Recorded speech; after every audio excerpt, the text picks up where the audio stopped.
Every weekend, $10,000 is on the line in my team at King of the Court presented by AT&T. Defensive Guy 23 topped the competition in week 26, putting a brief pause on Ty CFB's remarkable 9-week domination streak. However, Ty returned to the throne in week 27's action. You could be next. Get your in King of the Court. We have an all-new episode of NBA 2K TV for you starting right now. Hey, I'm Jemai Meshack, and you're watching NBA 2K TV. Make sure you check out my Pro-Am team if you want to play. JBuckets114. We're ready for all the smoke, man. We're ready for all the smoke. With the NBA regular season reaching its end, we've been showcasing some of the rookies that have made an impact this season. And I found out that Memphis Grizzlies rook Jemai Meshack is just as passionate off the court on the sticks. He had plenty to say about 2K, and he also had some sound advice for you. So listen.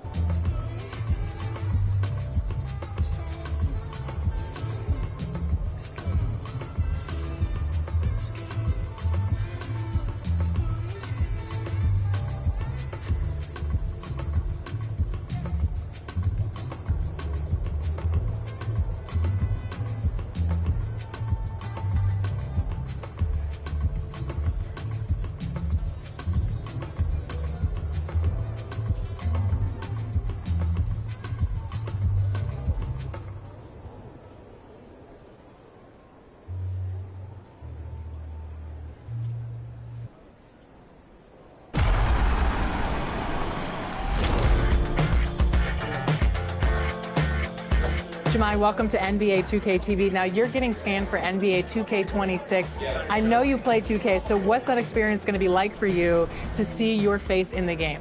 It's gonna be crazy. It's gonna be really kind of weird, but at the same time shocking. I'm gonna have a lot of emotions, you know, going into it. I think when I first put in the game and I'm gonna go look at my player, like seeing my face on there is really going to be kind of surreal. You know what I mean? You see a lot of your favorite players growing up and their face scans and all that. And then, you know, you try to do a little face scan with your phone, but nothing's going to be like actually having your face in the game. It's going to be wild.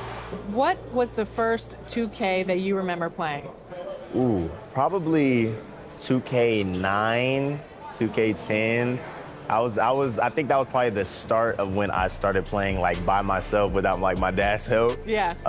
And then ever since then, it was just every year I got more and more into it, and I started becoming more and more of a basketball fan. Yeah. So 2K just, man, it was like my right hand man. Honestly, I was always on the game, always. Do you think you had more knowledge of basketball on the court? Absolutely, absolutely. Yeah. The different reads that I have to make, especially now because I'm playing on a Pro-Am team and stuff, so the reads I have to make at point guard, it's honestly similar to the reads you would see in real life.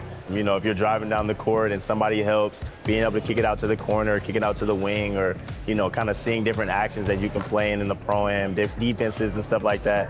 You can really get deep into it, and it can, you know, really translate to real life, in my opinion. Pro-Am team? Let's talk about it. So it's going to be interesting, but I have a Pro-Am team. It's a family team. So my dad, me, my uncles, and my brother. So it's a crazy family team. But, you know, every season we've gotten better and better. And, you know, I think we're hitting our stride right now. If you get an NBA logo, that means people are going to come for you. Yeah. No more shakiness. You got to bring the heat. Oh, I'm ready. Trust me, I'm ready. That was one of the main things that I've been wanting. And for your player in the game, what badges do you think that should be attributed to your player? Ooh, on-ball menace. That's interceptor. For sure. Honestly, I feel like I should have every defensive badge on Legend. If you ask me, I feel like I should have every. I feel like I should also have some shooting badges, Deadeye. I feel like I should have like silver, gold. I might not get that at first, but my plan is when I get to the NBA, I start playing more. I can kind of build my rating up and get my badges up more and more, and I can see my progression as the year goes on. You mentioned defense. I know defense is a big part of your game. Yeah. What do you think that you can bring to this team? Man, that like you said, defense is probably the number one thing. It's what I do. It's what I've held my hat on ever since I was little, and I think that's what wins games. But honestly, speaking of winning, like I don't want to be known as the best defender or the best shooter or the best. I want to be known as the best winner. That's kind of been my trademark ever since I was in high school. Is being a really good winner and somebody that can go out and do whatever the team needs them to do to get that win. And for players who are maybe choosing Memphis and are playing with you on the team, how can they maximize their game using your player? That's a great question. I would probably say guarding full court is going to be big. I think when on the offensive end, catching and shooting the ball, I feel like I'm going to be a good, reliable three-point shooter as far as catching and shooting. But also getting out in transition and getting kick-aheads, using my ability to get downhill and make great passes, just kind of using my ability to make a lot of winning plays. I feel like that's the best way to kind of use the build that I'm going to have in the game, and obviously just making the whole team better as far as yourself as well. So you have a Pro-Am team. Mm-hmm. Give us some tips for players who want to get on a Pro-Am team or on a Pro-Am team, and maybe it's a little shaky like you were. Yeah, I mean, I think probably the main thing